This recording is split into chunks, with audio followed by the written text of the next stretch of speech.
Well, that was a bit of struggle. Let's get into things. Sorry for being a touch late here. Let's talk about remodeling material, bathroom remodeling material.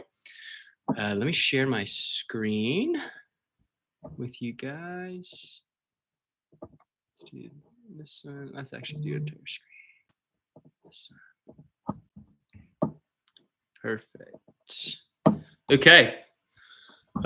Some of this will be very similar to last time. And so if you're watching this again, just know I think the first few slides are important, and I'll probably have those in a majority of our upcoming ones, just kind of kicking off with that, just to kind of get us a baseline, to start. So when we dig into this, if you guys have any questions, kick them in the chat. Let me put it here.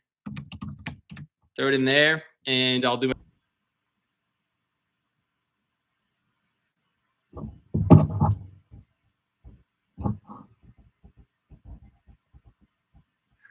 All right, let's try that. Thanks, Nick. Let me know that I was frozen. The joys of technology, right? It seems like we're back up and running, so we'll give it a shot again. Let me share my screen. Go back into this guy. There we go. Pitfalls, right? Like if it doesn't necessarily matter what level, right? It can be any three of those. Now, again, when you pay a little more, you tend to have less issues. But some of the common ones, overselling the team, right? You take on too many projects. Maybe you lose some personnel. Maybe a trade partner moves away. Maybe somebody gets out of the business. Doesn't necessarily matter what it is, but you've oversold the team, and then it's hard to keep up with those commitments. Kind of goes in line with the next one, is just saying yes to keep revenue coming in the door. That tends to be more of a diversification issue, where it's like, oh, for us, we do bathrooms, but let's say we're for whatever reason, we can't generate leads, we can't generate projects. We'll say yes to a deck. It's like, okay, well, that's not really, we maybe can't execute at a high level for that project. So that's a pitfall I see a lot, where guys will just they're just like, oh, we need a job tomorrow, and they'll just take anything. That can lead to a bad result. Not all the time, but it can. Lack of systems, communication breakdown, can't get a hold of somebody, don't know when they're coming back, don't know who's showing up tomorrow, things like that.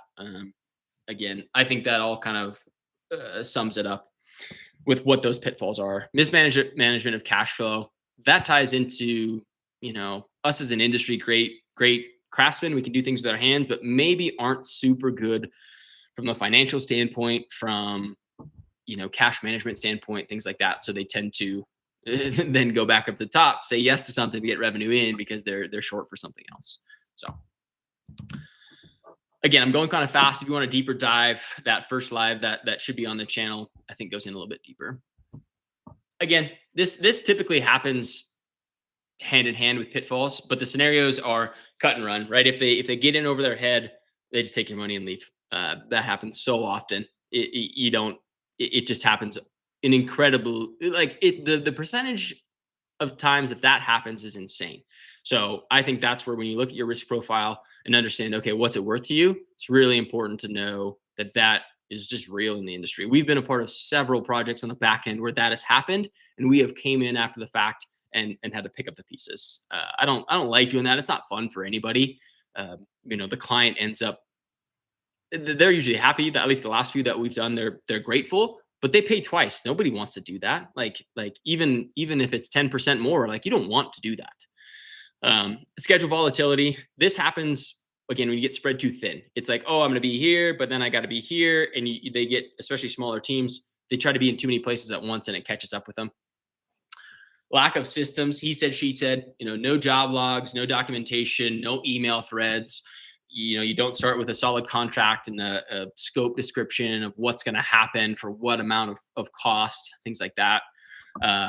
Need more money. I heard about a story the other day, and also super common, but it's like a lot of guys can't manage their funds. Like they are just not good at that. That's no fault of theirs. Maybe they haven't learned it. Maybe they haven't been taught it. Maybe they don't care. I mean, there are definitely that out there, but they'll say, oh yeah, I need the progress payment. And you'll be like, well, you didn't hit the milestone. And that's where the cut and run tends to go into next. Is like, okay, well, they have no money. They can't keep going, and they're just stuck. So they end up leaving. you becoming the project manager. I've ran into several homeowners, clients, prospects who actually enjoy doing that. One a couple months ago, she had done several new home construction projects. She had done several large remodel projects. Um, she was well versed. She already had materials selected. They were the right things. They were in her garage. Like she was good to go. Now that's a pretty unique scenario. But in that circumstance, a lot of times you can, if you are that person, you can pull in your plumber. You can pull in a tile installer. You can have that happen on your own timeline. The one thing I would recommend if you're planning to do that is just get a game plan, get an idea, kind of put together who everybody's going to be, have them all walk the job, let them understand what you want, and then I would say put a loose timeline on everything, and then give yourself an extra 25% on that schedule because it's going to creep because you're not going to be able to manage it as tightly as somebody like a professional team. And that's okay, but that's just one of those scenarios. If you're willing to take it on, go for it. If you don't want to become a project manager, the first one, Bob the Builder, avoid at all costs because you will become the project manager. People will just show up and they'll be like, "So what do you want me to do today?" And you'll be like, well, "Who are you?" "Well, I'm the painter." It's like, "Okay, well, can you paint this?" "Sure." "What color?" It's like, "Okay, here we go." So that's super common. So if you want to do it, go for it. Get a plan. If you don't want to do it, avoid probably the first one and be very careful on that the dynamic duo. Make sure you've got a good team there. Project types. Again, we are bathroom focused. So everything I talk about is very much attributed to bathroom projects and that is what we do. So I think there are three types of bathroom projects. There's a pull and replace, there are modifications, and there's reconfigurations, right? Pull and replace, layout doesn't change, nothing moves. You're just pulling out the exact same and putting it back. 30-inch vanity for a 30-inch vanity. Modifications can be something like, this is a good example.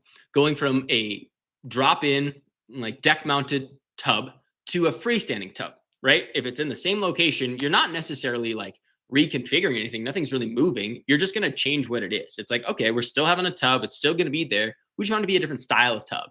So that's always a good example of what would qualify as a modification. Reconfiguration, we are pulling walls down. Actually, I think I have a slide. Yeah, there we go. Sorry.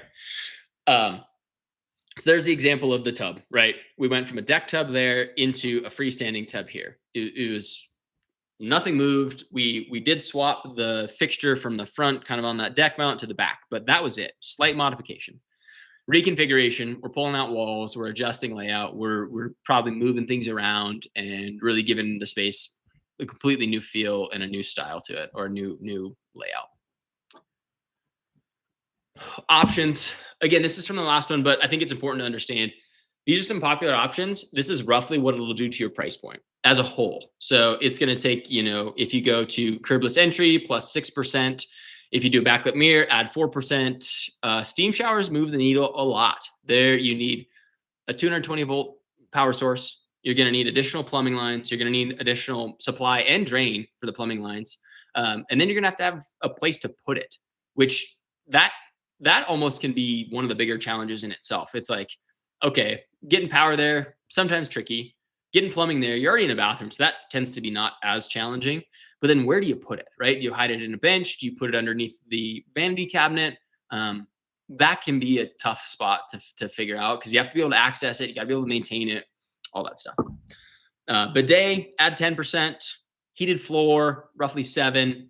That last one is like a shower system. So if you have maybe a shower head, a hand wand, and that one you can't see it, but that one technically has 4 body sprays.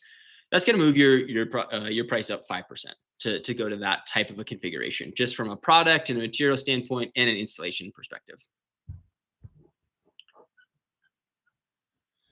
All that boils down to how we categorize those, right? We've got kind of the project types. We also have bathroom types, which I should maybe start to include in this. We've got powder bathrooms. We've got what we consider like a standard bathroom or a guest bathroom. Your 5x8 in 90% of American homes. And then you've got your primary bathroom. Once we know what type of bathroom it is, we kind of help clients understand, where they want to sit as far as a budget perspective and a remodel level. And so this is just categories that kind of help us convey where the dollars go, right? That's always the challenge in the beginning. Is it's like, okay, if Alex, if I'm going to give you $50,000, what do I get for that, right? It's like, okay, well, depending on your bathroom, let's say $50,000 in a 5x8 standard bathroom, hallway bathroom, you're going to get probably in that luxe category. Like you're going to have a nice bathroom. It's going to be more of those types of fixtures and features, versus if you said 50 for a primary, a 5-piece bathroom, we're probably at that premier, in between premier and essential. And a lot of those are interchangeable, but it does help us understand where that sits based on price points. So just a little kind of guideline I like to put together. Most of the projects we find do fit in that premier level. It's kind of a combination of things, but in general, they're usually premier. Sometimes they border between premier and luxe. Yeah, it just ends up being kind of the work that we do. All right, fun stuff. Let's talk material, and I might go back and forth on a few other windows here, but in general, let's talk plumbing first. There's going to be two primary categories in a bathroom that are super heavy and that tend to move your price point a fair amount. It is going to be plumbing and plumbing fixtures, and it's going to be tile and the amount of tile work. When you think of your budget and like, okay, what moves the needle? Those are the two biggest factors in a bathroom remodel for the most part.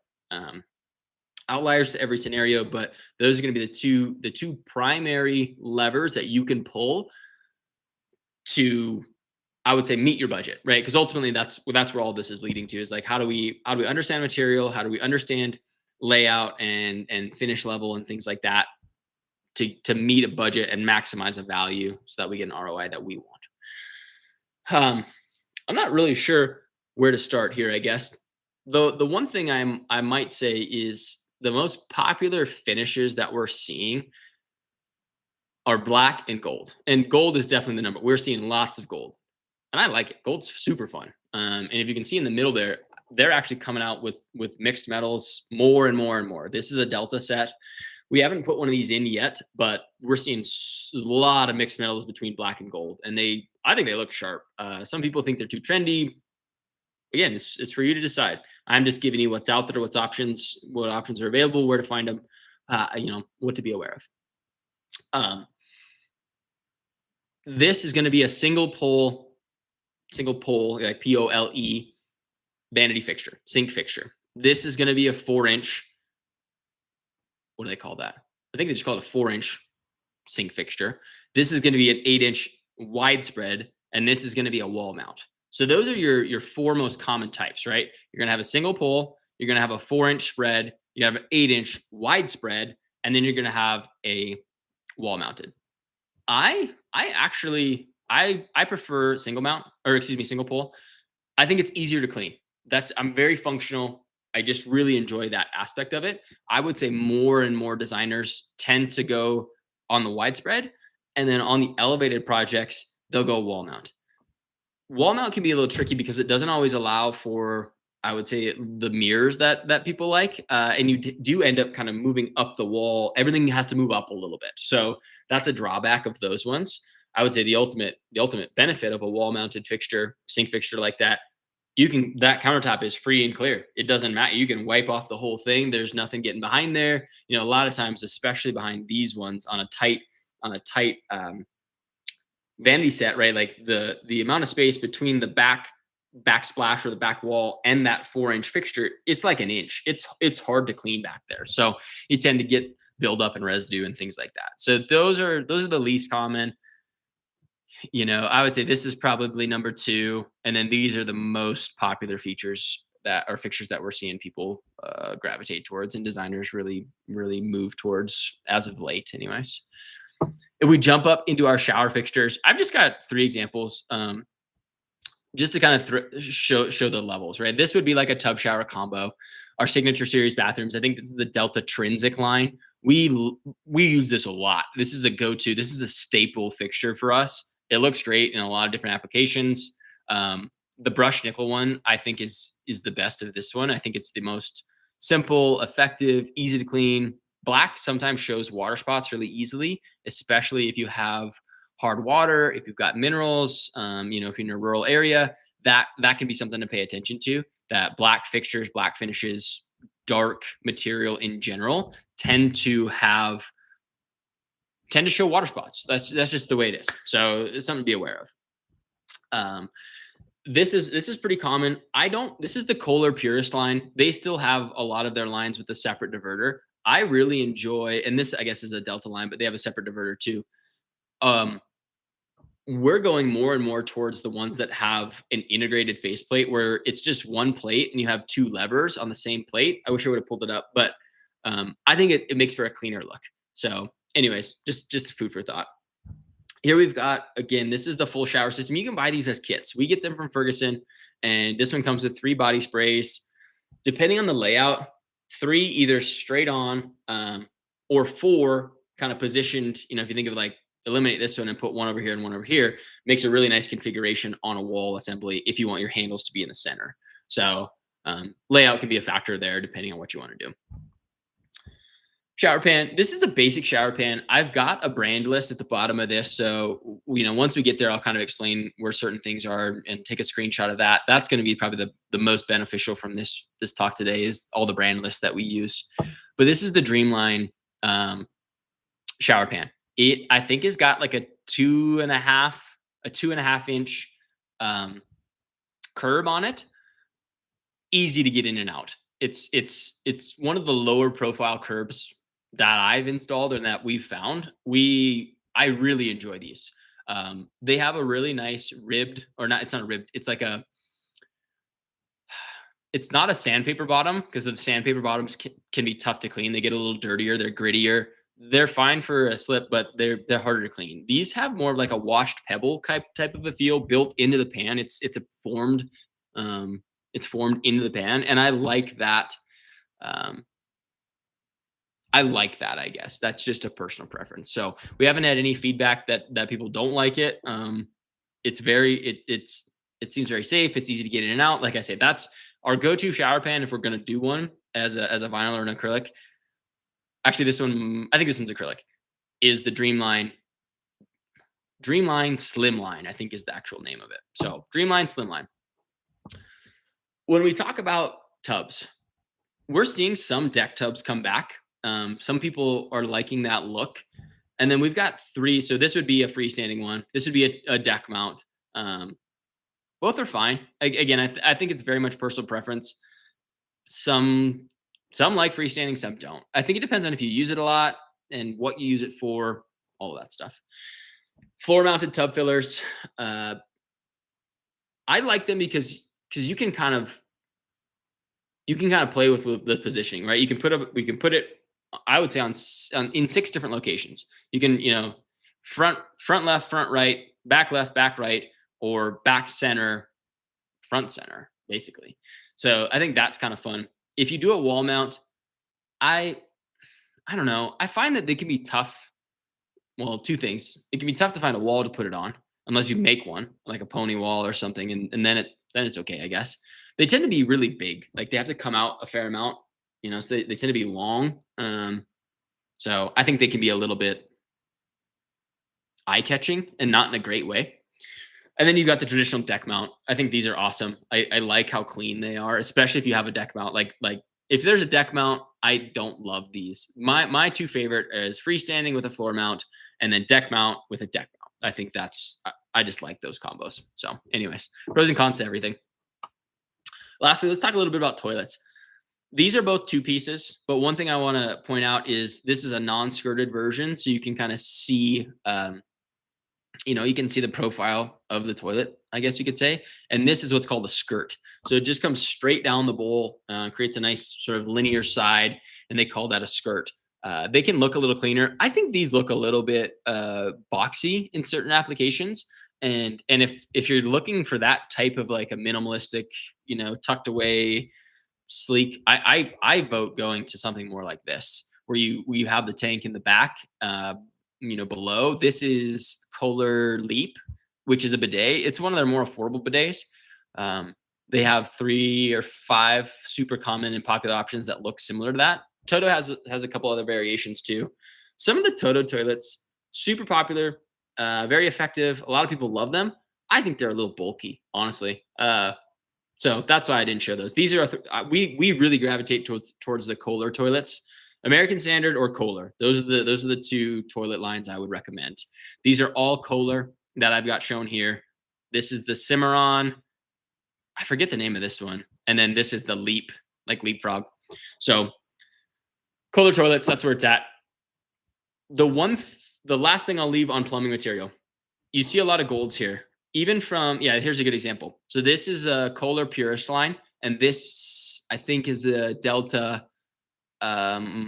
Champagne. I forget the names of it. Anyways, this is Kohler. This is Delta. This is Delta 2. This one is Brizo. And so these two look similar. These two do not look similar, and they are not that similar. One thing to pay attention to and look out for is when trying to match golds, it can be tough. Unlike a matte black or a brush nickel, it's chrome, I think, is the easiest to match. After that, I think it's probably matte black, and then it's going to go brush nickel, and then it's going to go gold. Gold is by far the hardest finish to match. So if you want your fixtures to match, I recommend Kohler. Kohler makes light fixtures. They make drawer pulls and door handles for cabinetry, and then they make all the plumbing fixtures too. So if you're wanting all your golds to match, Kohler is one of the best lines I've found for it. I think Hansgrohe also makes all of that because Kohler also makes wall accessories and such as towel holders, robe hooks, things like that. So anyways, watch out for the finishes. If you're going gold, they can be different. Get some chips, go look at stuff if you're very particular about that. Vanities.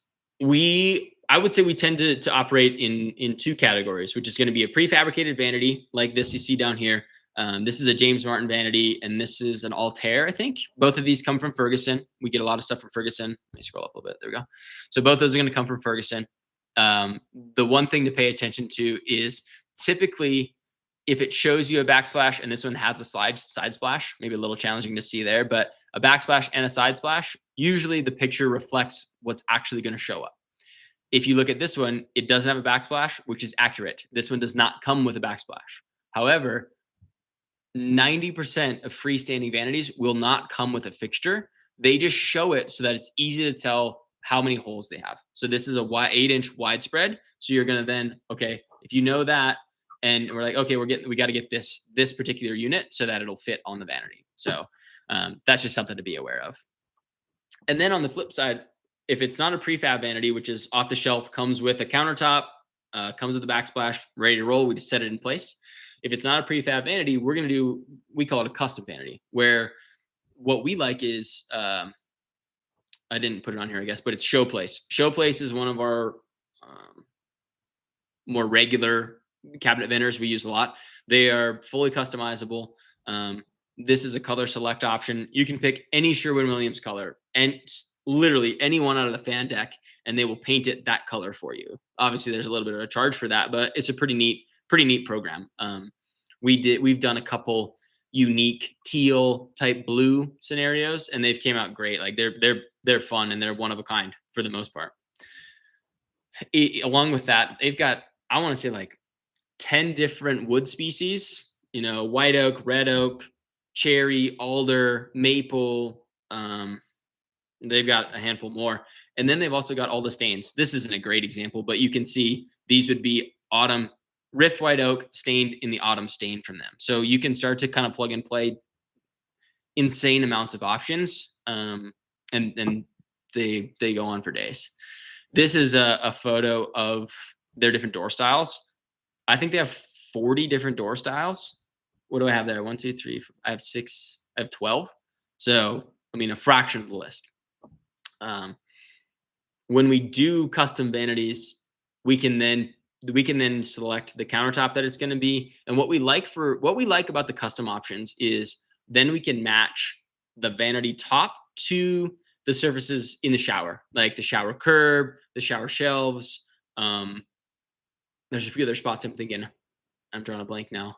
But anyways, like that, so that it all is from the same slab or the exact same manufacturer. If it's from two different slabs, then they'll still match. So we like that.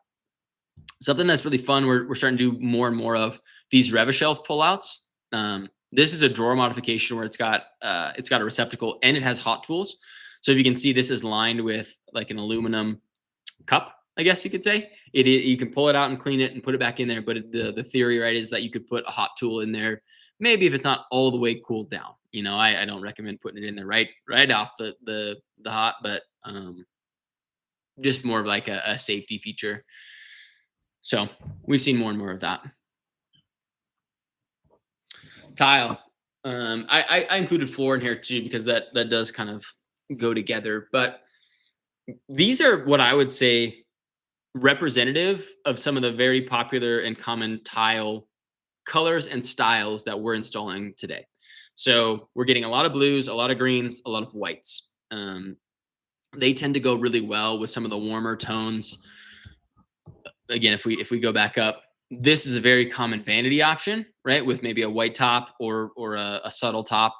And then if you pair it with one of these, a green, a blue, kind of an ocean blue, something like that, it just goes really, really well. It's a really nice feeling, warm palette, unlike kind of the whites and grays that have been popular the last few years. So, yeah, they can be laid horizontally or vertically.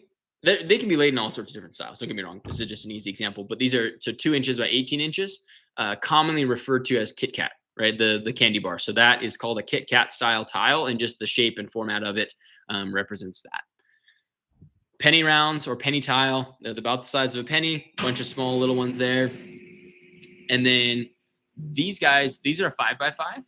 So traditionally, we would see more of like the 6x6, 12x12, 12x24. We're seeing a little bit more uniqueness, I guess you could call it, in tile manufacturing. There's some 4x4, there's some 5x5, there's some 7x7. We're just starting to see some differentiation there. I think more and more homeowners are opting to say, hey, I don't really care what the next owner does, as long as I really enjoy it for the next 5 years, then they can deal with it after that. And if it's a great, if it's a quality project, a quality job, the value's there regardless. I know there's been several times in the past where people get hung up on like, oh, well, what about the resale? And so it's like, well, you're paying for it. It's your bathroom, unless you're a fix and flipper, which I'll get my thoughts on that later. But ultimately, I think it's your choice, and do what you want. Have fun with it. Hexagons, they're kind of coming in and out. It's a fun shape. That's what I'll say about that. LVP and LVT, luxury vinyl plank and luxury vinyl tile. The plank is fine. What I notice, especially in Colorado, and I would say probably kind of across the West, we have a fair amount of wood flooring. And I'm sure there's a lot of that in other parts of the country too. So when you put down fake wood flooring, it tends to stand out in a not so good way. So if we have wood flooring, number 2 red oak laid in the hallway, and then we go into the bathroom and you put this blonde oak right next to it, it's like, well, it's not always a great look. So what we like in some of those circumstances, specifically that scenario, is to go, this is a Mannington, it's called Mannington Adura. I think this is Adura Max, and these are a 12x24 luxury vinyl tile. And so just the shape, and then they do have a little bit, you can kind of tell it has a little bit of a perimeter there. It does not have grout. It is still a vinyl product, fully waterproof, really durable, used in a lot of different applications. I like that. Some of the guys on the team, they complain a little bit because it's challenging to install. It's not as flexible because of the shape. The 12x24 is a little more rigid than the longer planks that are more like an 8x36 or a 10x48. So a little bit easier to install. This one I think looks a little bit more cohesive in a bathroom space. So anyways, this is Cortec. This is Mannington. Both brands, I believe, make both products, but those are typically the two variations, or where we get our different variations from. I kind of lumped a few things in here just to kind of round it out. Paint. If you're looking for paint, there's 2 places. You can get Sherwin-Williams, usually at just a Sherwin-Williams store, right? They have flagship stores that sell their product, and they're all over the place. And then you can get Benjamin Moore. Benjamin Moore has, I would say, maybe a little bit better marketing on some of their no VOC paints. I have used the no VOCs, and I like the fact that they are no VOC. I do enjoy that part of it. But from a paint standpoint, they tend to not adhere as well, and I've noticed some issues with it. Now, that could be mine. That particular one was in my own house. Like, that could have been my problem. But ultimately, I like the Sherwin-Williams lines, and we tend to use those pretty exclusively. If we talk about some of the mirror configurations, arch mirrors, super popular. I like them. I think they look nice. Round mirrors are still a thing. Those can be a little more specific. We've actually got a project coming up where we're going to use round mirror. And I think it's going to look great. And then these simple, I think this is a 28 by 40 or something like that. So just your standard kind of rectangle. And then obviously this is actually a recessed medicine cabinet. Opens in the middle, and then it's got lighting on both sides. So I think this is a Kohler medicine cabinet. Just a couple of variations there of kind of mirrors and what's out there and what we see, what we put in. Here we've got a globe fixture with mixed metals. Again, that's becoming more and more of a thing. This is I think an elegant lighting, or no, we'll see it. Well, here, Millennium. This is a Millennium light. I like these. These are a simple. They're a good fixture. We've used them a lot. Not over the top by any means, but not super bargain or budget or cheap either. So that's a good middle of the road one. This one I'm drawing up. I don't remember what that one is, but these are the two sconce options that we're seeing a lot of. Is this sort of round, frosted sort of globe? If you do a clear globe, one thing I will caution is if you do a clear globe, the bulb can be a little intense. Like, it attracts your eye, and when you look at it, it's just like, oh, it's a lot. So food for thought. And then this one is a Kohler one. So I think this mirror is Kohler too, and then this light fixture is Kohler. These bars are super popular, either as sconces vertically or over the top horizontally. Put them up here. We've done both. And what's nice, like I say, is this will match the mirror, will match the towel bar holder, will match the sink fixture, will match the cabinet handles, will match the toilet lever, right? Like all of them will be the exact match, made in the Kohler factory with their exact finished process. So if you want that, I'm telling you, Kohler is the best one I've found so far. If you know something different, let me know. I'm all ears. Wallpaper is fun. We're doing a lot of that in powder bathrooms and in guest bathrooms, things like that. I don't recommend wallpaper in bathrooms that get used really heavily. Like, if you have a kid's bathroom and you have 4 kids and they all take a shower every night, wallpaper is I don't think is a great idea from a longevity perspective. No matter how good of a job we do, that glue and that wallpaper will start to take on some moisture, and it'll start to peel. And sometimes, depending on the type of wallpaper, it can start to develop like a mold behind the wallpaper, in between the drywall and the paper. So that's becoming less and less common, but I have seen that in some heavy use cases. So this is from Rifle Paper Company. Rifle Paper Company. I don't know how they started or what, but they sell all sorts of stuff now, from letterhead to Christmas wrapping paper to wallpaper, and a few other things as well. But they have an awesome selection of really fun wall. Like I say, I just took a screenshot of this. Like, what did I go to? I said, I clicked wallpaper popular options, and this was like the top 6. So we've actually installed this one and this one, I think. Yeah, I think both of those two. I don't have a title on that one, but the peacock wallpaper is this. You can kind of see the peacock. So we have installed that. It's awesome. I like it. Last little note on accessories. This is a Delta. Let me go up a little bit. This is a Delta set. We've got toilet paper holder. We've got towel bar holder, or excuse me, towel, kind of a towel ring, like over by the sink. We got a robe hook. I don't have the like 18 or 24 inch towel bar, but they have that as well. And then one thing we always try to do is get the matching toilet lever all the time. It's a small detail, but I think it's important. So What wallpaper brands do I recommend? I'm not great with all of them. I will say I lose track sometimes, but Rifle is where these come from, which is going to be. I had it on here. I thought, yeah. Oh, right there, Rifle Paper Company. So that's where I would go. Oops. They can be they can be a little expensive depending on what you're looking for, but the Rifle Paper Company has, I think, some of the best patterns, and it's also a good product. It is one that is thick. It adheres well. It tends to, where you have seams. It's well manufactured so that as you start and stop, it lines up, which can sometimes be a challenge. So I would just say rifle paper is one we use a lot, and that's a common one for us. I can try to get with our designers and see if they have a couple others, because there's two others that I'm thinking of off the top of my head that I can see the pattern that we install, but I can't remember where they came from. Because sometimes, depending on the designer that we collaborate with, they'll just get that, and I'll just say, "Hey, do you know which one you want? Is it, they'll have a photo. The client will say, "Yeah, that's amazing. We want that." And I'll just say, "Can you just order that?" And then they'll just order it, and we'll install it. So, rifle paper is the one I know of and the one I recommend, and that's where these ones came from. And I think I might even have. Let's see. Yeah. So this is where it comes from. They've got all sorts of good ones.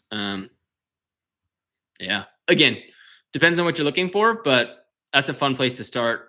I would go there. And these are just the popular ones. They do have some more toned down versions. Um, I wouldn't. I don't love the peel and sticks, but they can work. So these are our, I would say, our popular brands slash vendors. Ferguson Home. We purchase 80% of our stuff for our bathrooms from Ferguson. They're a pretty massive company at this point. They can ship dang near anywhere in the US. And once we have an account, it's really easy for us to get access to that and ship orders wherever we want. So that's been really cool. I know we've done a few things um, in Montana with that. I've looked into doing some stuff in Minneapolis and Minnesota, and then obviously we're based out of Colorado. So it's been cool to be able to have that as an option from Ferguson and our account reps and things like that. These are, Pfister faucets, Delta, and Kohler. Those are kind of the three levels that we start with when we think about like our essential bathrooms. Pfister tends to fit that really well. Delta is our premier through and through. It's the middle ground. It's the go-to. Delta's rock solid for us. And then Kohler, like I mentioned, if it's an upscale gold finish fixture set, we're all about Kohler, and that's one that we really try hard to implement into a design and make work. Toto, primarily known for their toilets. They do some other stuff as well. They're, I would say, the leading bidet, toilet company. I'm a little bit impartial to them. I like the Kohler stuff. I'm a Kohler fan. Kohler and Delta, that's where I'm all about. Dreamline is our shower pants. James Martin Vanities, Millennium Lighting, and then Revishelf we also can get through Ferguson Home. Carpet Exchange, I think, has a few locations throughout the West.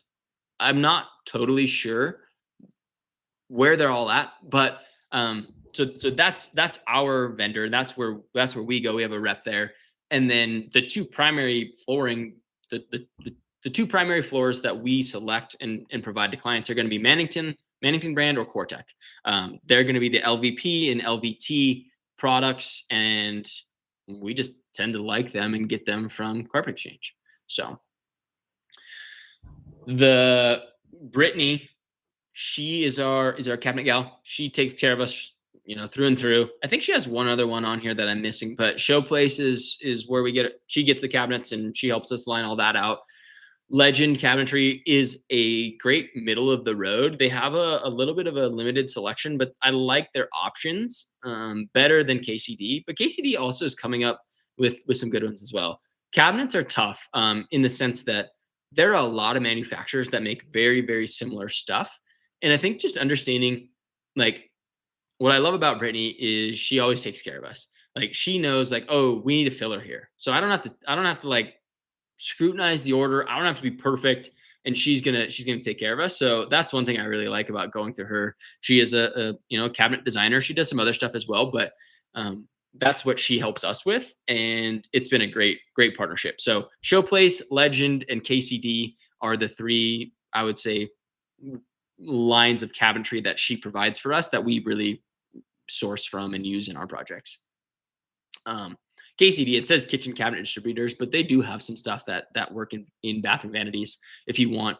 Kind of the shorter depth at 30, or the shorter height at 34, and the shorter depth at 22 instead of 24s. Central bath systems, we've been using them a fair amount. They're very similar to a jacuzzi or to a bath wraps or a BCI. One thing I think about the Central bath systems that we like on the Northbuilt side of the business is I think some of their colors are a little bit better. They also have a lot of different colors.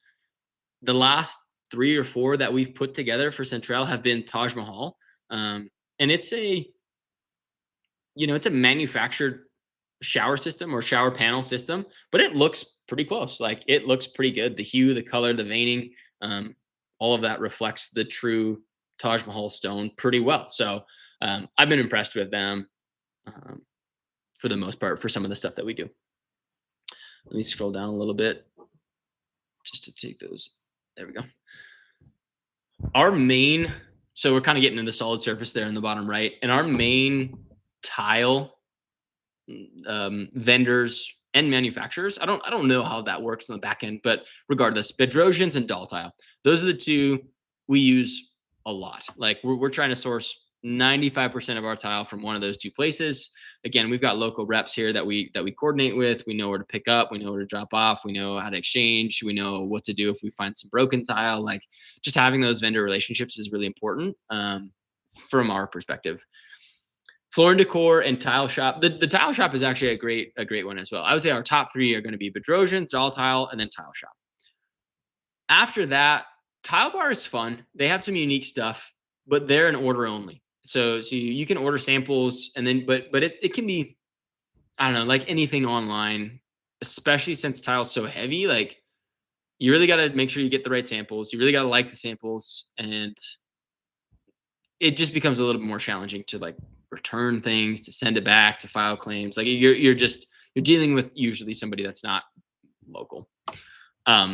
Floor and Decor. This is great for, I would say, DIYs, affordable options.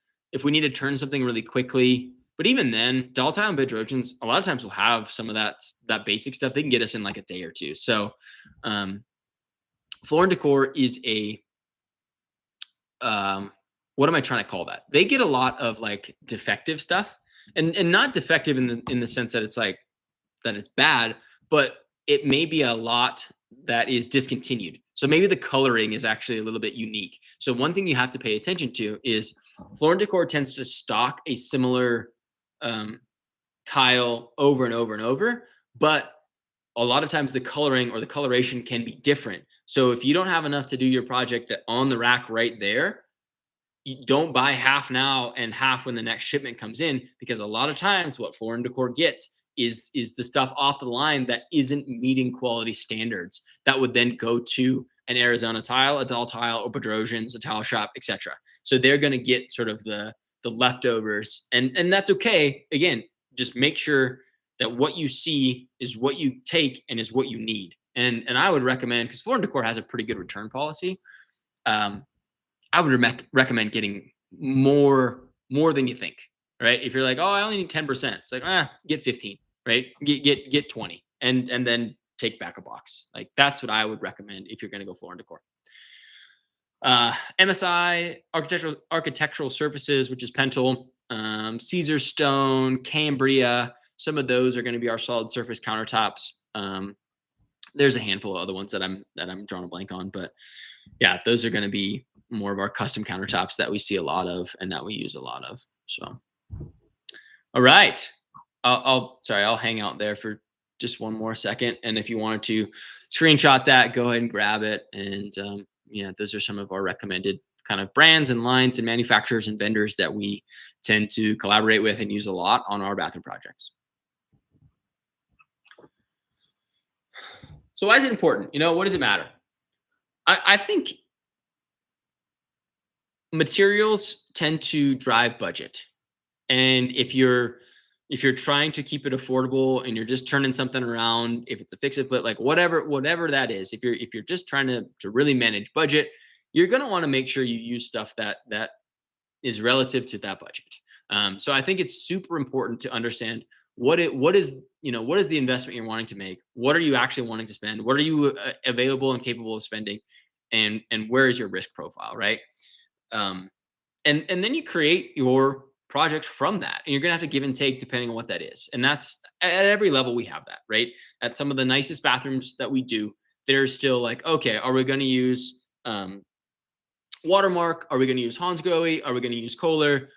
Like, oh, okay, we're still, we're dealing at $100,000 budget, but we still have to maintain that even at those upper end fixtures because it's the scale just moves up. So it doesn't really matter what level your budget is. It matters that you have one that you try to stick to it. So that's where I think knowing your budget and then crafting your design and your material selections and those allowances around that budget is going to be effective and is going to be very helpful. And if you have any questions on that, or you want to go back, go look at the last one we did on pricing, and I give a pretty good breakdown of the percentages of a budget, and you'll understand where you can move the needle the most. Again, tiles can move the needle a lot as far as a lever. If you use no tile, you go a shower system or a shower panel and LVP, you're gonna really increase your affordability or help your affordability. And the opposite is true, right? More tile, more expensive. And then plumbing fixtures, right? Like I said, if you go Watermark, um, Hansgrohe, those are the two that are coming to mind. I'm drawing a blank. Cal faucets, upper end, you're going to move the needle up very, very quickly. If you go Pfister, if you go simple low end Delta, Moen, I would avoid American Standard from a fixture perspective, unless it's a toilet. Toilets, great. Everything else, don't do American Standard. So it's all relative. That's why, like, what can you do? Establish your budget and then follow it. Like, just follow that, and then you'll be great. I think we're a trusted resource. I try to do these talks to be a trusted resource. Again, I don't get anything out of this other than maybe hopefully letting you guys know what good wallpaper we like, and just kind of the things we like to use. And then that way, if you know somebody in Denver who wants a project, they're aligned with what we have, probably our value and our management and our style. So that's kind of why I do them. Mistakes. Don't go with lowest price materials unless that's your goal. If you're just going lowest price to go lowest price, you'll probably end up with things that you don't love. You're going to settle, and that's okay. Again, if that's the goal, that's fine. But if it's not the goal, don't just do that because. Um, Stick to a theme. If you don't want a designer, that's okay. But figure out what your theme is and use designs and inspiration photos. What I always recommend to people who don't have a designer, don't want a designer, don't want us to design it, is to say, hey, find 2 photos of what you really, really like and just copy them. Don't change anything. Just copy if you can find the exact same stuff, just copy it. Because if you love it already in a photo, you're going to love it when it's in your bathroom. I think where people get in trouble is where they try to mix mash too many things. And then you get this sort of Frankensteinish bathroom that comes together. And it's just like, oh, it's not super cohesive. It's not very themed. You couldn't even call it eclectic because it's like just strange. So I've seen that a handful of times, but yeah, just something to be aware of. A vendor relationship worth additional cost. I think that's important. The key aspect or one thing I'll highlight is Tile Bar, right? Like I mentioned, Tile Bar up here. Tile Bar is an online resource, and that's awesome. But sometimes if you walk into a doll tile, a Bedrosians, a floor and decor, even a floor and decor, and you interact with a person, sometimes that's worth just a little bit more of a sticker price to get that help, to get steered in the right direction, to get the grout that matches, to get the Schluter that fits, whatever that might be. So I think vendor relationship is very much important and worthwhile. And then what's it worth to you, right? Like if you're just, again, it's all relative. I'm just here talking about my experience and what we do. If you know what you want and where you want to be, then go for it. But I think understanding some of these things and curating that around first budget, then a design theme, and then pulling together certain aspects from trusted vendors and material sources and using things that you like and that are going to last a long time or at least a substantial amount of time. I think that's always a good approach as far as getting a return on investment. So that's all I got, guys. Appreciate you hanging out. Love the question. And if you need anything from me, shoot it in the comments. I try to be active on here, even after we finish up these lives. And yeah, we'll look forward to the next one.